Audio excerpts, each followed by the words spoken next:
Strider, thanks for jumping on the Hey Neighbor podcast. I'm super excited to be here. You're my first internet dad influencer friend. And so I'm just so grateful that you're willing to join today.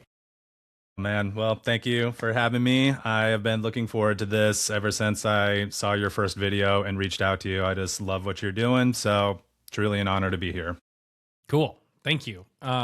You're consistently have better style than me, and that makes me sad, but I'm grateful for the example. Maybe it's like being a girl dad, like I'm just constantly getting hit with swords and you are having to learn how to do cool creative things. But I want to know how you started this, right? Like your journey. I think you talk about it sometimes on your channel, but like what encouraged you to get started and be this example for other people? Yeah, so to zoom out a bit, when I'm not braiding my daughter's hair and teaching others how to do that online, I'm an artist here in San Francisco. I do large scale murals, I do sculptures, community engaged projects, and I help my wife run her company, which is a children's theater in San Francisco called The Rabbit Hole. So we are very much a family of artists and creatives. And so that's a big part of our life. And my daughter just turned 6 a few months ago. And when she was born, our first kid, just proud moment of I'm becoming a girl dad. And as with everyone's first kid, just your whole paradigm flips. And she was about, I don't know, 4 months old when COVID happened. And so again, world upending. And I just remember kind of being stuck at home online like everyone. And I just created a goal for myself to be more than a ponytail dad. I wanted to nail double French braids. For some reason, like the 2 French braids perfectly done down the back, like I wanted to be able to do that. And I was just at home with my daughter getting more time than I would have before. So silver lining of COVID, my God, so much incredible bonding time with my girl. And she didn't have any hair long enough until she was almost 3. So I was waiting for a minute. And finally, do I get a doll to braid? No, that's too far. Yeah. I practiced on some Barbies for sure, but only 4 inches of hair will only get you so far. But then, it was long enough. So I started, and I quickly realized how hard it is to work with long hair. I mean, most of us guys have not had long hair, obviously many do, but majority of us, I'd say, probably don't. And so we've never really worked with it. And it is difficult. And I watched so many videos across YouTube and social media and picked, the basics out of all of them. And finally, I was starting to get the French braids, and I was close, and I kept going, and I just kept going. And then one day I nailed them, and I was so proud of myself. I put my daughter in the cutest little dress, and I walked her up the street to the nearest playground to show her off. And I was just like walking around, like so proud. And a woman came right up and knelt down to my daughter and said, "Look how beautiful your braids are. Did your mommy do those?" And my daughter just pointed at me and she said, "Dad braids." And that woman's jaw hit the floor. Yeah. And I was just like, boom, baby. Like that is I was just holding a trophy of accomplishment above my head. Like that was the stamp of approval from a girl mom who was there with her daughter. Yeah. But then she said something that unlocked and clicked everything. She said, "You could teach my husband a thing or two." And I was like, huh. Good. And that just started to kind of kindle in the back of my mind. I didn't take any big moves all of a sudden. I got better and better, more and more braids, more and more hairstyles, and I was just falling in love with it. Like, I'm an artist. I love to use my hands. It's very tactile. It's just a moment of calm and connection. I got better, and then she went to preschool, and then everyone started at preschool to find out I'm the one doing the hair, and the dad started to ask me some tips at the playgrounds. I'm like, "Yeah, come here, let me show you something." Yeah. And I was just starting to hand out little tips on the playground bench. And then I was like, you know what?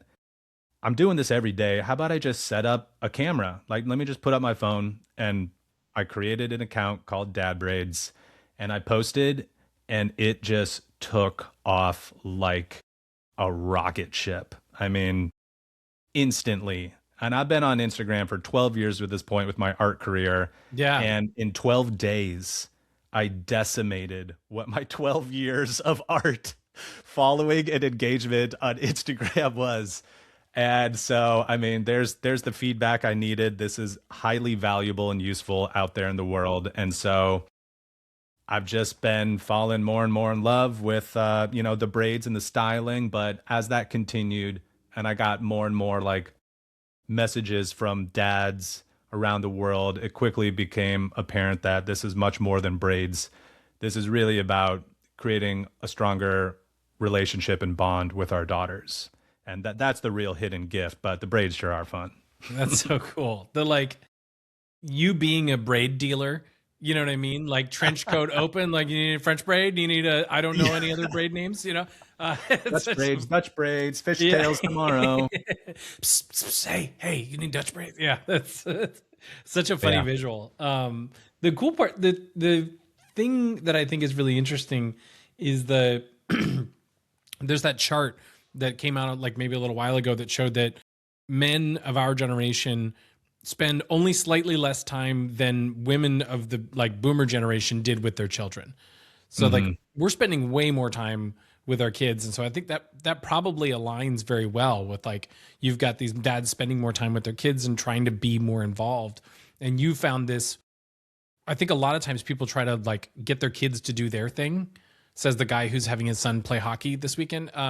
But like you stepping into their world and doing stuff that they find interesting, I think is so cool. What is it about that community that you found um, that reinforces it, right? Like when you get stories from dads, how does that feel? Immediately, I started to get just the most personal and touching stories from all walks of life, really from all kinds of family situations and truly from all over the world. And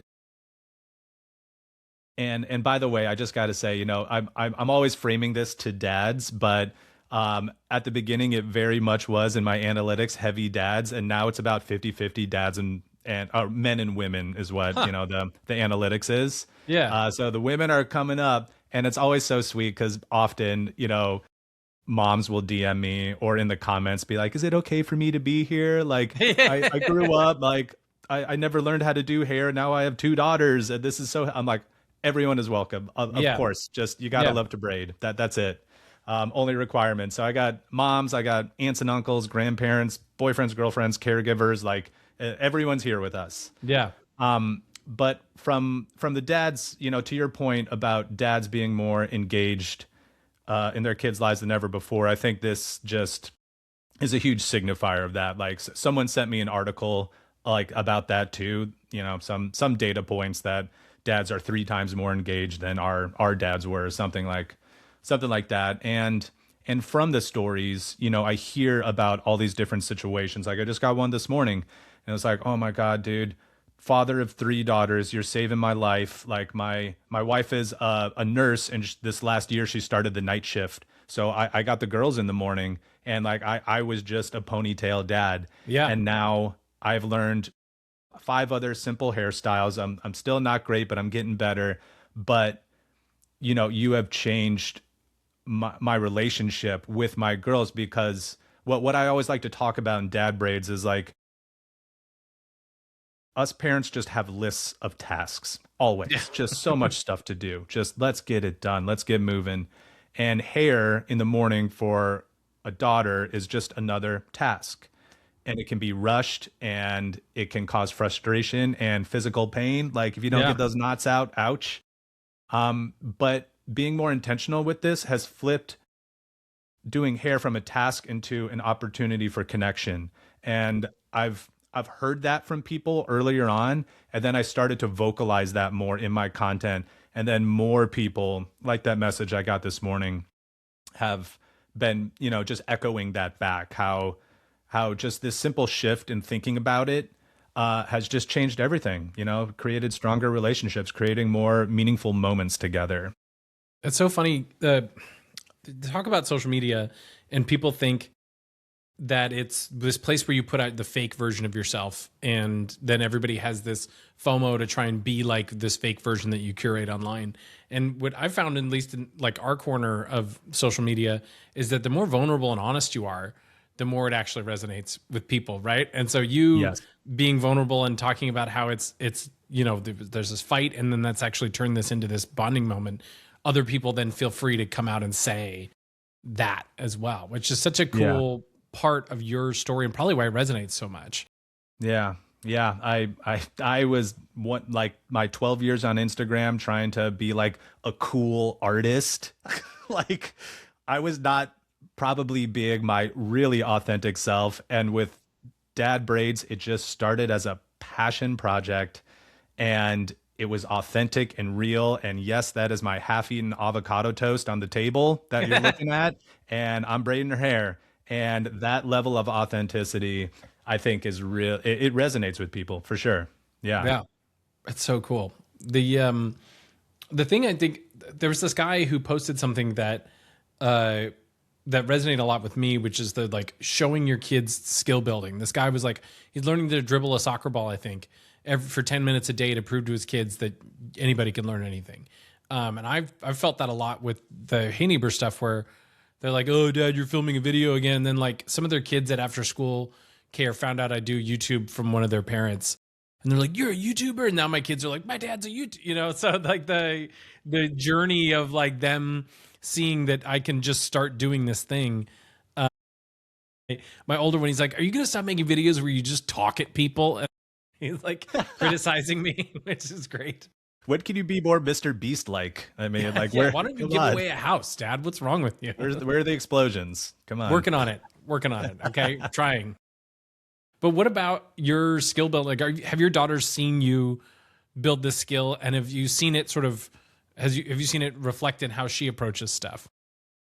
Definitely. That's another thing that is one of the earliest videos I made, and it got so much traction that I've continued to talk about it. And it's like, guys, at the basis of this, because I don't know, to be over generalizing us guys or just adults in general, like, we've gone to school, we've done our things, we got a family, like we're moving forward. Like we tend to just get comfortable in our abilities. And so for me, like my daughter seeing me learn to braid and really be horrible at it at first and struggle and drop the braids and get tangles and keep showing up, she saw me grow, so what I, in an old video I said, we're here, it's all about presence over perfection.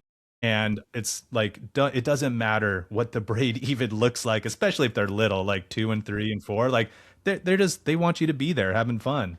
Now my daughter at 6 wants like, really nice hair.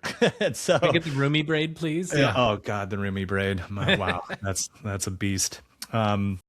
So yes, I think there's a hidden, layer of her seeing me step outside my comfort zone and learn a new skill and struggle at it, but keep showing up and get better slowly and slowly and slowly. Because, we all tell them, it's like, oh, remember when you couldn't walk, but you didn't give up and you Yeah. kept going, and look at you now. And same with riding a bike. And, now we're working on tying shoes, and she gets so frustrated. I'm like, but, she got to see me learn something new, which I think would be, I wonder what the world would be like if more adults just continued to learn more and acquire more skills and keep growing.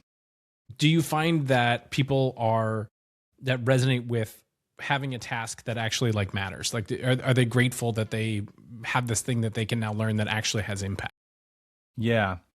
Yeah, and I think like recently there was some people over in England did like a dad's a braiding class, and And it was just so great. And I just got, everyone sent it to me. They're like, check this out. And I shared on my stories. I was like, guys, yeah. And it's so great because I've hosted several in-person dad braids classes here in San Francisco. I've done one out of state down in Texas. I'm looking at possibly doing some more around the country or wherever I go, really.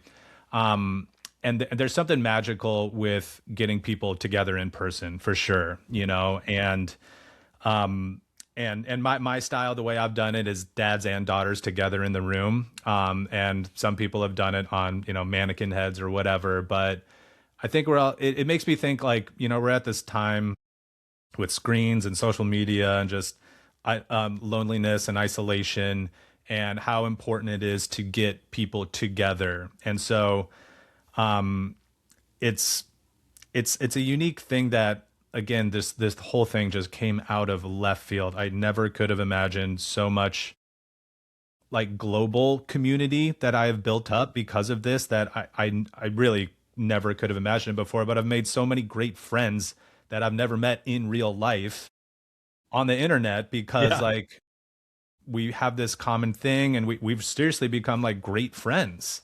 You and I have talked several times and we've Yeah. never met in person. And, it's just this funny thing I think about a lot. This idea of community, both globally through the internet, but also in person. And so when I do my events in person, it's just so awesome to like shake hands, give hugs. Dads are Yeah. walking out with real new skills. Some like they're like, my wife sent me this. I have no idea what I'm doing. Some are like, fans of dad braids and they've been watching a long time and they come and they get to do it in person with us. And they're like pretty good and they get to help out their neighbors, who are just starting and stuff. So That's there's cool. this real sense of community, both like in real life, but also online. And the skills are real, and they're I know having just real world impact in people's lives. Yeah. I mean, so I mentioned this as a comment on one of your videos, and uh, I just want to talk about it, which is when dad braids competition, it just feels like that I've known in my world that like so many guys love competition. If you get half of the time at an event, men will show up. If it is a cook off, all of the neighborhood men will show up with 3 dishes and they're like, what did you make? Huh? Oh, that's And then funny. it's, yeah. So I'm just curious if you thought more about that or what do you think about that? Well, I've been going hard on it, dude. You Yeah. dropped that bit of knowledge, and it was just light bulb moment. So I have been planning, and it is about to be released. Like, yes, I'm going to be Heck yeah. doing probably monthly dad braids challenges. Hell yeah. And it's perfect because, thank you. It's perfect because it kind of aligns with like just a bigger arc of just kind of like year round content that I want to start to make, which is like talking about other topics like persistence, and empathy and respect, and just like, morals that we can like weave into our own lives and then into our families. And I love talking about that stuff in my like weekly newsletter that I put out called the Dad Braids Club. But I want to weave that in with the challenge. So oh my God, dude. I've been tinkering away at it. I've been making my notes and I'm pretty much ready to start like monthly challenges and they're gonna be very fun. So That's so cool. I just thank can't, you. like a convention hall filled with dads and daughters and then like the final like braid off on stage is going to be so it's just like you can see it An in-person one, I have not been planning. It would be epic for sure. eventually it'll get there Yeah. and then it'll go way too hard and it'll be like a competition and it'll just be crazy. It's a Yeah, yeah, I dads are getting way too into it. Yeah. it's if there was one thing I did besides Hey Neighbor is I want a professional debate league. So like UFC fights, but for debating. And so there's like a weigh-in and it's people do this, but then there's also like um there's rules and like there's a referee. And so it's like, oh nope, ad hominem attack, that's minus a point and da da da da da. So you like actually teach people about real arguments so the arguments get to the real core of the issues and it's not like emotional appeals and that sort of thing. So That's that's fun. uh I love the idea of like weird contests like that. I think it's great. But yeah, me too. That's right up my alley. I like that. So, um, you've you've been doing this for a while. What do you think are other opportunities that men have, and parents, in general, have to step up more in their children's lives? Like, I know we're all doing a good job, and I do not want to be the people on Instagram that are telling you how you're parenting wrong.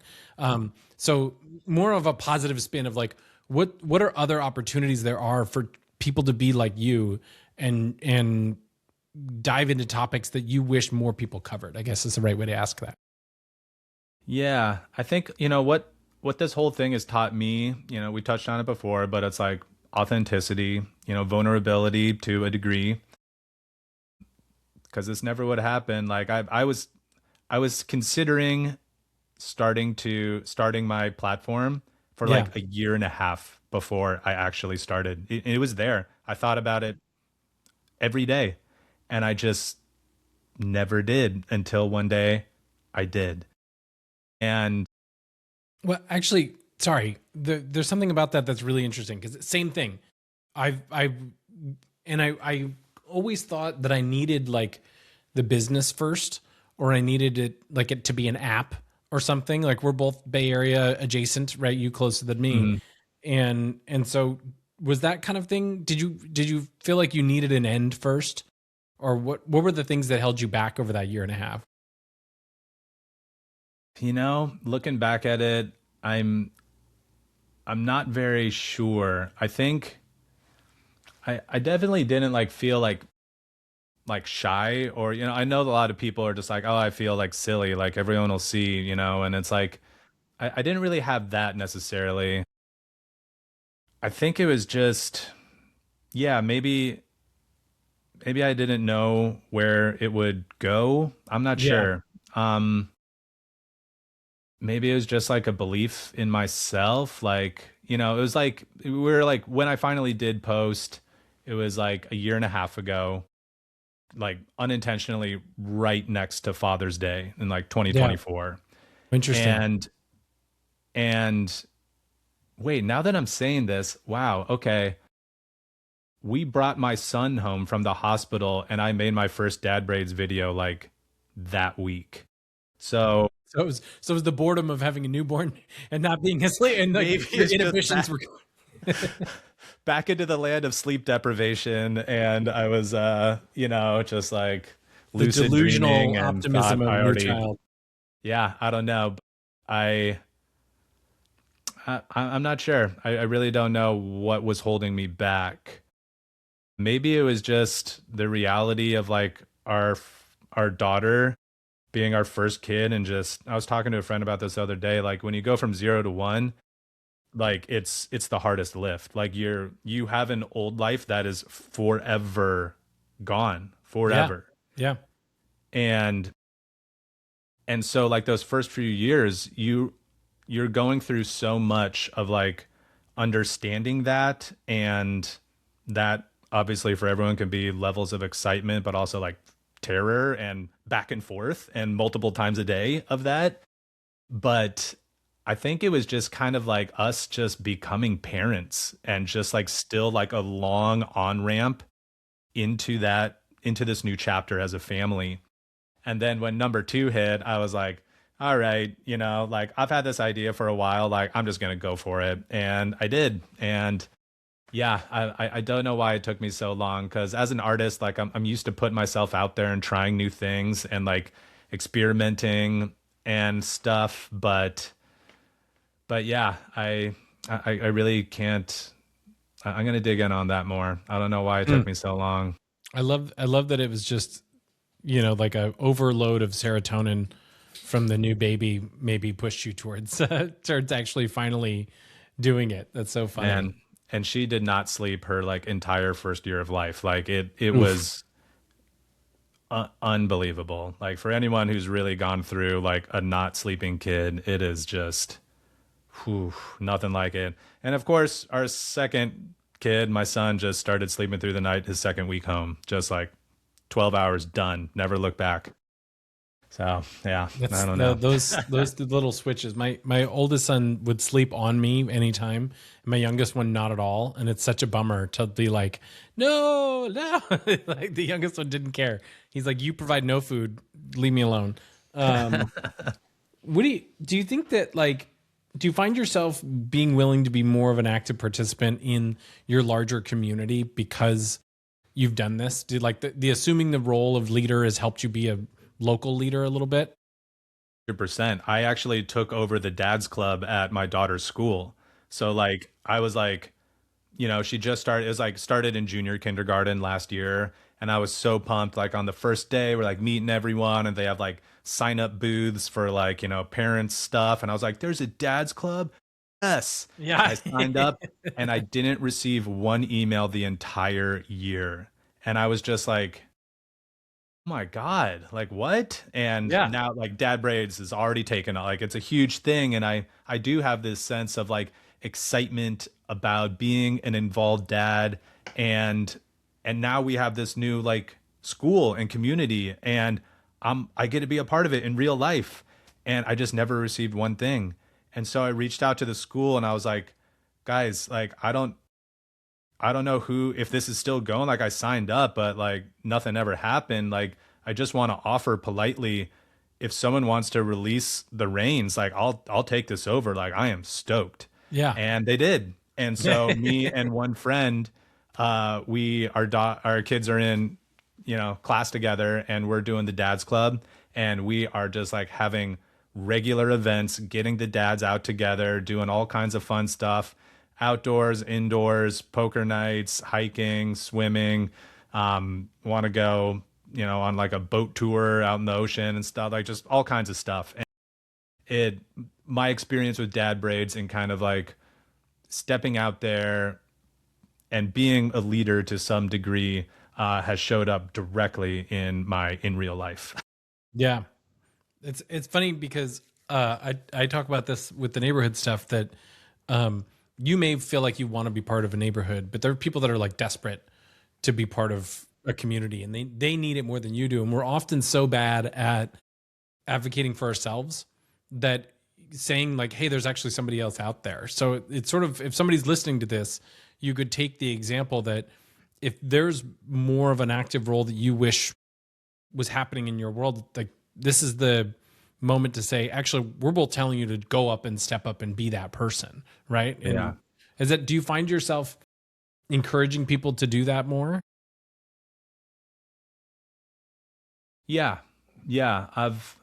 Um, I always try to like, I gotta like pump my brakes sometimes with my content because I start to like slip into like the self-help, Tony Yeah. Robbins, like, like, cause I love that stuff. It pumps me up. It gives me like confidence to become the person that I'm always evolving into being. Yeah. And so like, I was years ago before kids, like working at a restaurant, I was like starting to like encourage one of the like cooks there or something. And he's just like, hey man, that's just not my style. I was like, message received. Gotcha. Yeah. I'll keep my keynote speeches away from you. Um but yeah, He's like, also, you're a waiter. Who are you to tell me? dude, I wasn't even a waiter. I was like like a runner. I was like bottom of the barrel. It's so bad. But yeah, I think I forget where that just like that was fun to revisit there. I forget what you said, but I can slip down into encouraging other people. Yeah, maybe too much. I'm not sure. But oh yeah, so you said like there's probably other people in your community that are desiring this type of connection to begin. And yeah, that's I feel that 100%. And like actually last fall, I was contacted by a national organization for stay-at-home dads. And several other members follow me and they reached out. They're like, hey man, we love you. Is there any chance you would be interested in coming to our annual conference? This year it's happening in San Antonio, Texas. And would you teach a breakout room in how to braid your daughter's hair. And I was just like, this is amazing. I'm like, I would be honored. And Yeah. so I went, and it was such an incredible weekend. So just shout out to National Stay at Home Dads Network. Yeah. Their annual conference is coming up again this next year. I think it's in Chicago. I'm gonna see if I can make it again. I hope so. But the level of connection and friendship and community that that network is was absolutely just beautiful to see. Like the moments of just fun and kind of partying to like real sincere vulnerability support, you know, guys really going through difficult situations, and just, you know, again, just like speaking from a dad, from a man, you know, we're not so great with sharing our emotions. And so to find the places that you can is so important. And they had a speaker there from Movember. So Yeah. the monthly, or in November, it's the Movember month, which he said started out, you know, 10, 15 years ago as men's health, about cancer awareness, but it slowly shifted and then greatly shifted during COVID into being men's mental health. And he had the most, you know, tear jerking speech with examples and video and letters from, you know, men around the world who this program has helped out, and talking about men's depression, you know, 4 times that amount of women's, and suicide at 4 times the amount of women's. And that just like, oh man, that really stuck with me. And then I came home, and there was a dad suicide in our community, Ugh. and it just gutted me. And so when you were just saying, thinking about people in your neighborhood that are probably wishing something like that would happen to bring people together because of the loneliness, you know, epidemic we have right now, I think there's no greater time than ever that this is needed. And so yeah, I, to anyone who's just like on the fence about, they have some feeling inside of them about a way that they can contribute in some way, whether that's online or in person or a mix of both, that feeling that you have is probably matched by other people out there. So I would just say, you know, whatever way you can, give yourself the confidence to take that step in that idea that you want to bring to the world. Just find it and do it, because I bet you will find people that need that. Yeah. I think that's right. That's horrible to hear. Um, it's something that I worry a lot about. We've got this neighborhood now, and I've got all these incredible people. I'm like, gosh, one day I'm going to lose these people, you know, to one thing or another. And it's the vulnerability of adding more people to your life, is that they can be unadded from your life, and that's very sad. Yeah. How do you think? Do you think that the trend of men being more vulnerable, connecting with each other more, do you think people are just talking about it, or do you think that it's actually happening? Like more men are getting out there and being this phrase like pillar of the community. I feel like it's something that I heard a lot growing up and I haven't heard recently, but it feels like that's an open role for people. Hmm. I I've been really aware of the loneliness epidemic for some time, and it's been very important to me. And and in my understanding of it, a big thing that I did not consider before, but from all the research, is that loneliness does not equate just to like being in physical presence with someone. You can be next to people, you can be around people, you can be out and about and still feel incredibly, incredibly lonely. And because before that, I just maybe thought that loneliness was like, oh, you don't go out. Yeah. But really, it has nothing to do with physical presence with people. And so there is some level of opening up and connection and questions and presence and listening and going deep that has to be woven in. And for guys, our unfortunately our culture today hasn't supported those skills in us at all. And so I think that's a big challenge that our world is facing today. And so like with the dad's club at my school, um, I'm not gonna be like, guys, come and like let's hold each other and go deep and like that's not you know event number one. Yeah, yeah, That's gonna be like event number five or something. We gotta reel them in with the fun, with getting people more acquainted and comfortable with each other, and then I want to layer in ways of just being able to open up a bit more. Like, I'm always just like shocked how like my wife can like meet another mom and within 5 minutes, like they are just like sharing they are just yeah. like talking about what is the real biggest struggles in their lives right now and stuff. Like they go so deep so fast. And I could spend all day with new guys and never get beyond just like surface level, just like jokes and stuff. And I love that too, but I am just one to like wanna like I want real meaningful friendships, and that comes from like deep questions. And deep questions aren't gonna come from in the first 5 minutes maybe with guys. So maybe we do have to like work at it a little bit more and Yeah. create the right spaces to kind of like warm up the pan before you make the omelet, so to speak. Just gotta get it ready.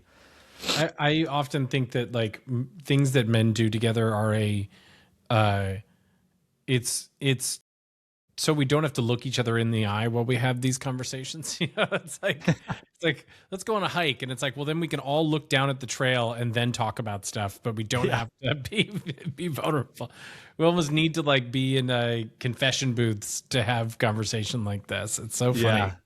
Actually, yeah, it's something I've said a few times with dad braid stuff is like I say wrote it once. It was like, again, to overgeneralize, us men, we're a little bit better with tools than with tea parties. And we like to use our hands a bit more than talking about emotions and feelings.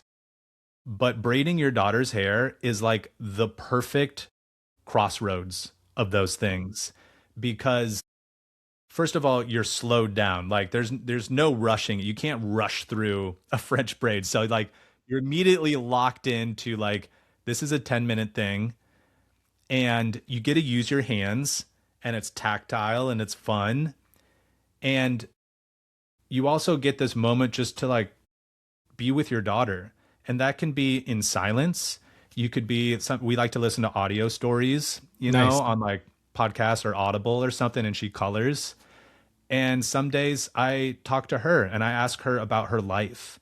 And to like get another level, like I heard like, Freud's old therapy method was like he would be behind his patient and they wouldn't see him. So they would just hear this voice and they would, do their psychoanalysis. And I'm like, that's kind of funny because, my daughter's in front, she can't see me, but we're talking and she has opened up and now she's 6. Again, she's got more language and everything. And there's more dynamics socially at school with friend groups and stuff.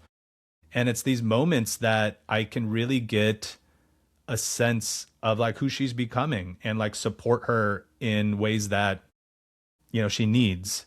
Yeah. And it's tactile. I get to use my hands and, it's like the perfect crossroads for being like a guy and being able to talk about emotions like with our daughters.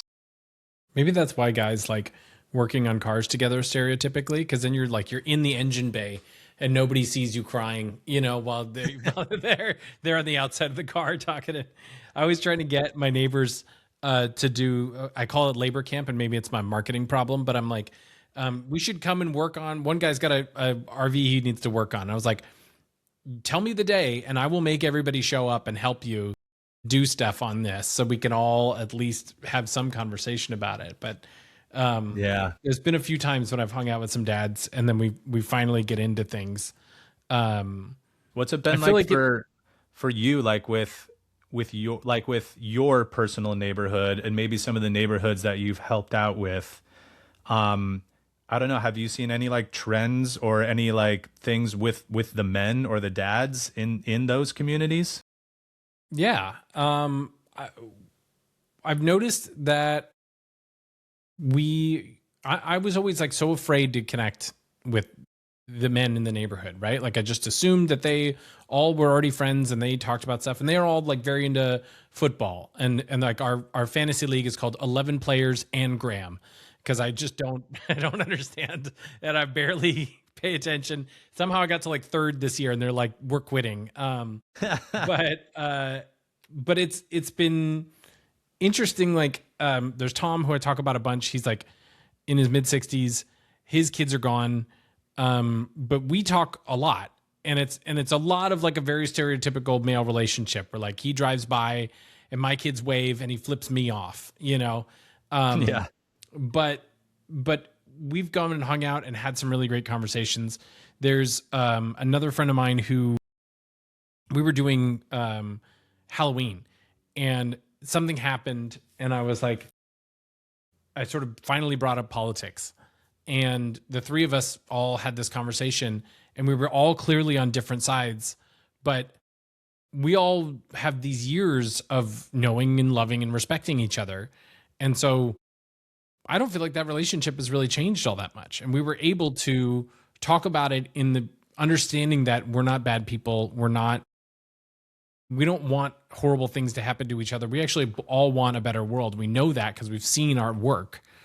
And so it was a really like healthy and wonderful discussion. And one of them I went and played golf with, and the whole time we talked about it. And it was so fun to like be able to do that.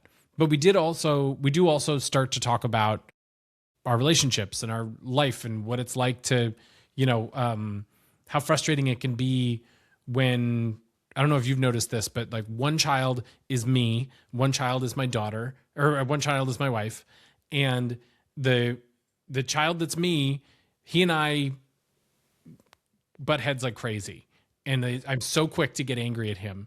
And the other one, I understand him completely, and because he's basically my wife, and so I can when something's happening, I'm like, hey, this is going on with you, and you know, so having that conversation with other dads where they reflect like, oh yeah, I butt heads with the one who looks and talks like me.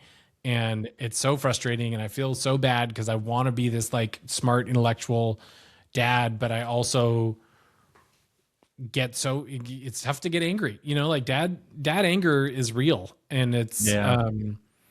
my friend described it as the Benny Gesserit voice from Dune, where, where you're like, put it down. Yeah. Oh yeah. Just channel that deep boom. Yeah. Yeah. It's weird. Raspy. But it's been really nice to have people that I can connect with about it. And one day Yeah. we went and we had lunch and we had a really great conversation about all of this stuff. His kids are 12 and my kids are 7 and 9. And so I get this.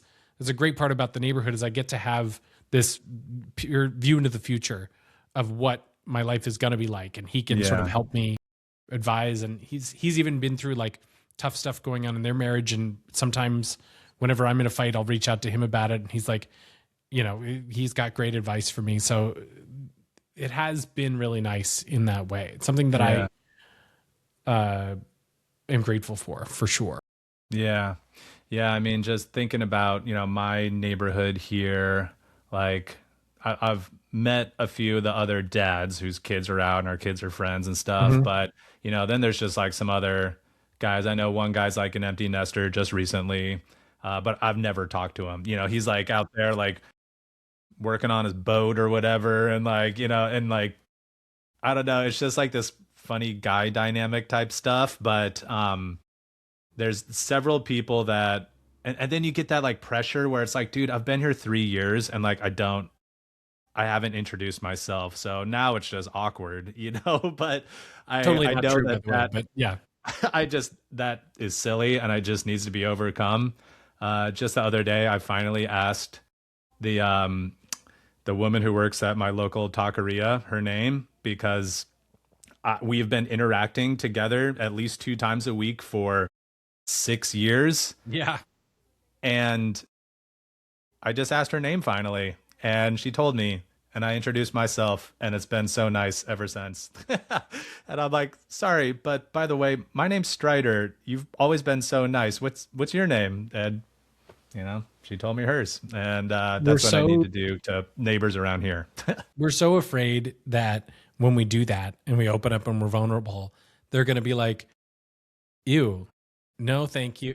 Like I don't want to connect. But if Yeah, you've got a guy who's got a boat and working on it, that is gold. There's we've got a few like really handy guys in the neighborhood, and one of them, I was replacing my cooktop, and I was in the middle of doing the job and I was failing miserably, and he dropped his kid off, and I was like, I meant to call you because I'm doing my cooktop and I could have really used your help. And he's like, do you want me to get out of the car right now and help? uh and like I needed the help, and I was like, no, it's fine. And I spent the next 2 days failing miserably at it and finally completed it. And he's like, I should have just come in. I could see on your face you needed help and you just couldn't ask. And like we know each other really well, and I still couldn't do it. It's so funny. Like it works now. It does make some weird noises, but for the most part it's cooking stuff, so that's good. yeah. But yeah, Asking for help can be challenging. it's so brutal. It's so Yeah, brutal. yeah, Well, um I think what's fun about this is the dad dynamic. We're talking a lot about dads. Um but the dad dynamic is really one of like not being vulnerable. It's the core of it. And that's the one thing in the neighborhood stuff that I talk about a lot is like you have to be vulnerable in order for this to work. Because if you go and knock on doors and invite people to something, they're going to be like, this is a cult. This is a multi-level marketing scheme. Like, what is it that he wants from me? And so you actually have to be vulnerable and say, no, I just like am lonely and want more friends and want to connect with people and would love to us so to all know each other. Um, and so what I found is that vulnerability, you can do it in service of somebody else. It's hard to do in service of yourself, which is probably like a self-preservation mechanism, but it's definitely interesting. Do you find that like dads who are doing the dad braid stuff they say it's for their daughter to like, oh, I want to braid her hair so she can do it better, when really like they just want to connect more with her, right? And do you ever get like an admission of that? yeah. I think when I was first starting and it started just to like take off, I was like so excited to kind of start to get like I thought like dads would be like posting their photos of their daughter's hair proudly and like tagging me or something.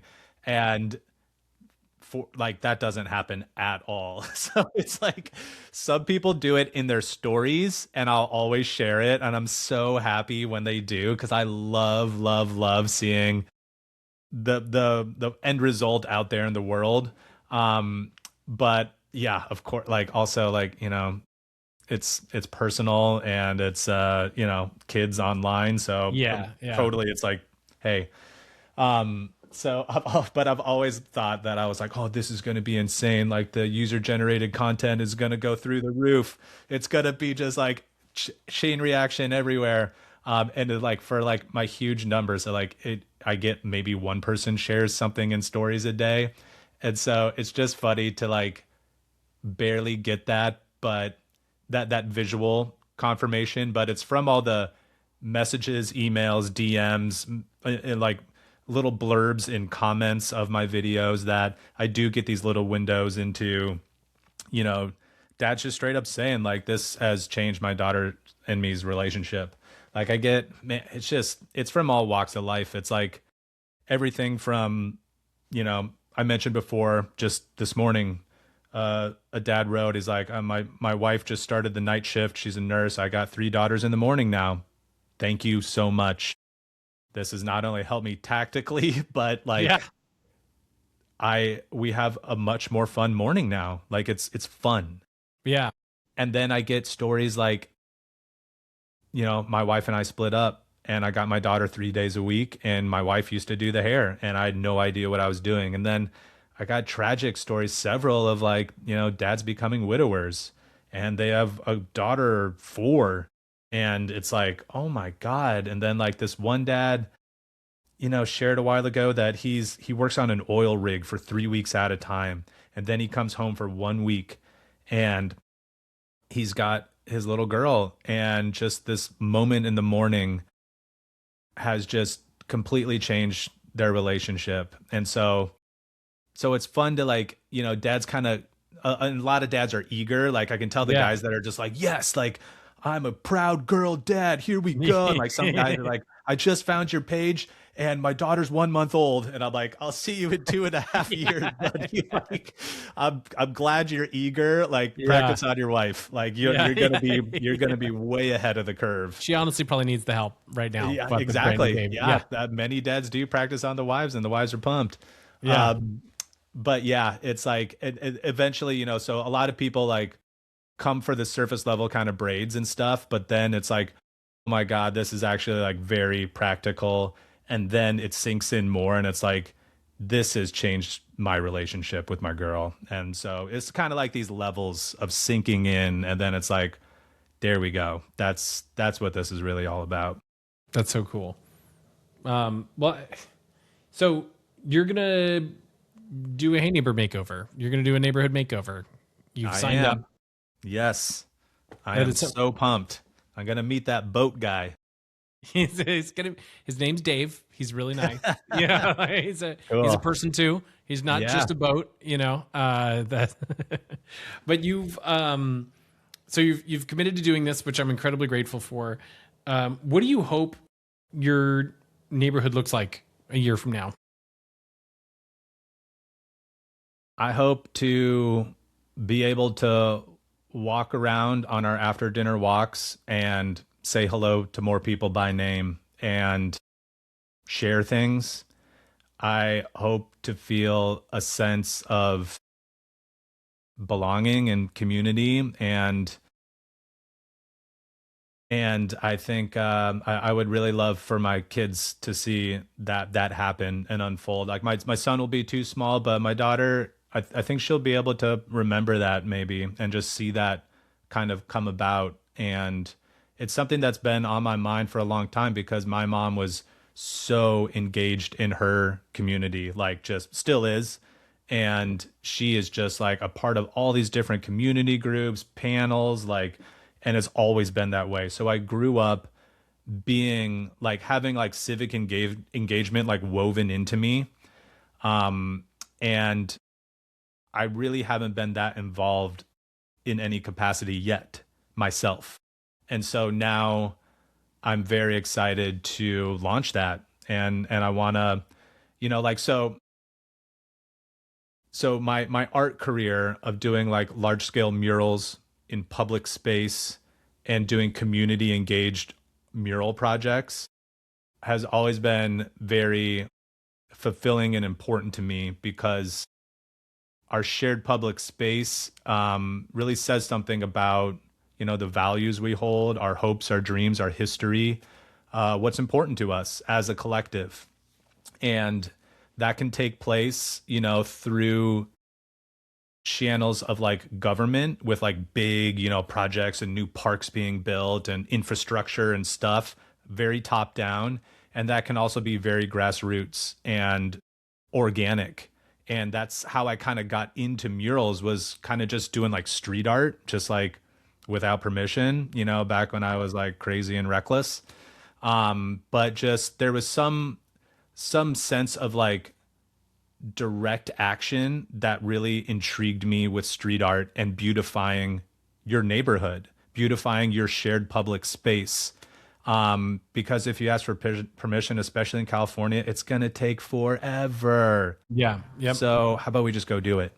Yeah. And I've always been really interested in that. And then that's how I kind of got started with my art. and then it became my career. And then I started to get the top down projects too, where it's like Yeah.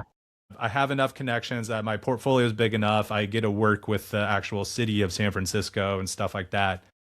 So I get, a taste from both ends. But really, it's like, we get a chance to reimagine our shared experience. And all it takes, we've talked about it several times on this call, like, all it takes is like one person just to like have the courage to Yeah. do it. And then you Yep. often find out other people have been desiring this too. So when I think about doing my neighborhood makeover with you, I'm really excited just to get more names to more faces that I've been seeing for years and making some memories together. I'm really excited for it. I'm excited too. It's going to be great. You're the non-permission mural just makes me think of, there's a really famous one here in Fair Oaks, which is near me. It's like very suburban. You wouldn't expect murals. There's this empty lot with a big cement wall, and they always put a no parking sign on it. And then somebody, every time they repainted it, somebody comes back, draws a dog, and puts a B on the parking, so it says no barking. And it's been years where it's like Yes. repaint, no parking, no barking, and they keep doing it. And now finally they repainted the whole thing as an official mural, and it says no barking on it. Like they just, they just Yes. gave it. I love that. That's fantastic. Yeah. Sacramento's had a mural festival going for years and years and years. You guys got incredible murals up there. I mean, it's gorgeous. I have Yeah. several friends who have gone and painted at that festival, and it's amazing. Yeah, we've got a lot of cool civic stuff that happens here, which is cool. This is in the like burbs, but yeah. But man, Strider, this has been so fun. I really appreciate you joining, and I can't wait for your episode of Neighborhood Makeover to come out. So thanks for being my first internet friend and joining me on this journey. This is really great. And like I said, from that first video I saw, I love what you're building. I know it already is changing so many lives, and I think that's what this world needs right now. So thank you for having me on here today, chopping it up a bit, and I'm just so stoked for making over my neighborhood with your help. It's gonna be great. I love it. Thank you.